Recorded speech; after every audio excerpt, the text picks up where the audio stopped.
right, let's talk about one of the biggest challenges in green technology today. How in the world do we make air travel sustainable? For the longest time, it seemed kind of impossible, right? But now there's a serious race on to define the future of flight, and two major contenders have emerged. We're going to break it all down, how they work, where they fall short, and which one is really poised to win. I mean, it's a massive question, isn't it? For our entire lives, planes have been powered by jet fuel. But as we all push for a cleaner planet, that just has to change. So what comes next? The entire aviation industry is on this epic quest to go green. The pressure is on like never before to find a real, truly zero-emission solution. And honestly, the clock is ticking. But this isn't about small tweaks. We're talking about completely reinventing the engine, moving away from burning fuel to something totally new.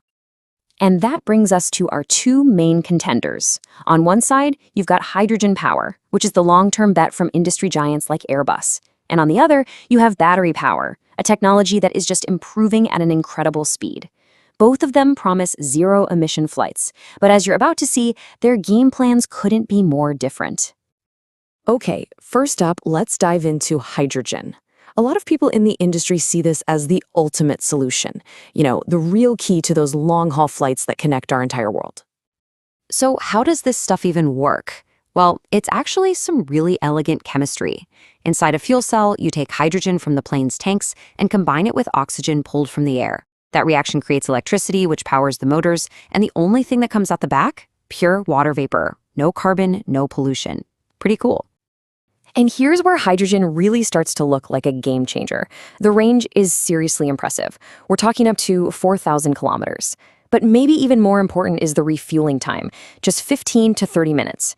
That is almost identical to how long it takes to fuel up a plane today, which is a massive, massive deal for keeping airlines running on time and on budget.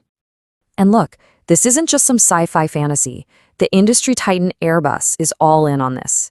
They've got their ZEROe program, and their goal is to have a 100-passenger hydrogen plane fully certified and flying passengers by 2045. That shows you just how serious the long-term commitment is here. But there's always a but, isn't there? And for hydrogen, it's a really big one. To get enough hydrogen on a plane for a long flight, you have to store it as a liquid.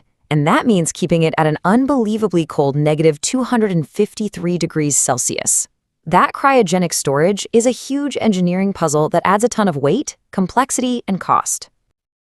Okay, now let's shift gears and look at our second contender, electric aircraft. While hydrogen is aiming for that long-haul trophy, batters are making a really strong case for the here and now, specifically for all those shorter regional trips. The idea here is way more familiar to all of us. Basically, think of an electric car, but for the sky. You have these huge, powerful battery packs that store energy, and they feed it to electric motors that spin the propellers. It's a much more straightforward and, frankly, an increasingly proven approach. And the benefits are pretty compelling. Electric planes could slash operating costs by up to 40% for every seat. Plus, they're about 50% quieter. That's a huge deal for airports located near cities and towns. And the tech is already proving itself on those shorter routes, flights under 500 kilometers. And we're already seeing actual planes take shape. Just look at Heart Aerospace over in Sweden. Their X1 demonstrator, which is a 30-seat all-electric test plane, is scheduled to fly in 2025. This isn't some far-off dream. This is real progress happening right now. But just like hydrogen, electric flight has its own major hurdle, that charging time. While a hydrogen plane can refuel in minutes, a battery-powered one needs 1 to 2 hours to fully recharge. For a busy airline trying to cram as many flights into a day as possible, that's a pretty serious operational headache. Okay, so we've seen the good and the bad for each. Now let's do what we came here to do. Put them side by side and see how they really compare. This is where the different strategies really come into focus. When you put the hard data next to each other, who really comes out on top? This table just lays it all out, doesn't it? Look at the range. Hydrogen is shooting for thousands of kilometers. Electric is focused on the hundreds. The refueling versus recharge time shows a massive gap. And while both need new infrastructure, the cost for hydrogen's super cold systems is way higher. And finally, market readiness. We'll probably see electric regional planes in the 2030s, with hydrogen for long-haul flights likely coming a decade after that. Let's just visualize that range difference for a second. It's not just a little gap. we're talking about a fundamental difference in what these planes can do. That 4,000-kilometer potential is exactly why so many people see hydrogen as the only real path to making long-distance international travel green. And here's that other critical advantage for hydrogen, the turnaround time. For an airline, time spent on the ground is money down the drain.